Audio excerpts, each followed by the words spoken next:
السلام عليكم. لا تنسوا الاعجاب بالفيديو والاشتراك في القناة تشجيعا لنا لنستمر بنشر المزيد إن شاء الله. السلام عليكم ورحمة الله وبركاته. أهلا بكم مع موعد مباراة الأهلي القادمة مع غزل المحلة في الدوري المصري الممتاز والقنوات الناقلة، وإليكم تفاصيل هذه المباراة ولكن بعد هذا الفاصل.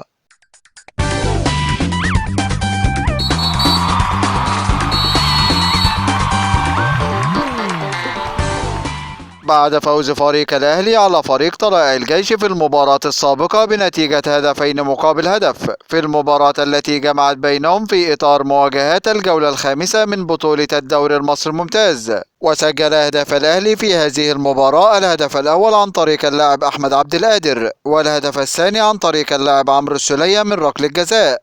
ويستعد فريق الأهلي بعد هذا الفوز لمواجهة فريق غزل المحلة في المباراة القادمة في إطار مواجهات الجولة السادسة من بطولة الدوري المصري الممتاز، ويحتل فريق الأهلي المركز الأول في جدول ترتيب الدوري المصري برصيد 12 نقطة من 4 مباريات، بينما يحتل فريق غزل المحلة المركز الثالث في جدول ترتيب الدوري المصري برصيد 10 نقاط من 4 مباريات، فاز في 3 مباريات وتعادل في مباراة ليكون الفارق نقطتين بينه وبين فريق الأهلي. وسوف تنطلق هذه المباراة يوم الأربعاء الموافق 7 ديسمبر 2022 7/12/2022 في تمام الساعة 5 مساء بتوقيت مصر والسودان وليبيا، 6 مساء بتوقيت السعودية وقطر والعراق واليمن وسوريا، 7 مساء بتوقيت الإمارات وعمان، 4 مساء بتوقيت تونس والمغرب والجزائر. وسوف تقام هذه المباراة على ملعب استاد غزل المحلة، وسوف تنقل المباراة عبر قنوات اون تايم سبورت. هذا كل ما لدينا عن موعد المباراة، وانتظرونا في موعد مباريات قادمة بإذن الله تعالى، ولا تنسوا دعم الفيديو بلايك والاشتراك في القناة وتوقع نتيجة المباراة في التعليقات أسفل الفيديو.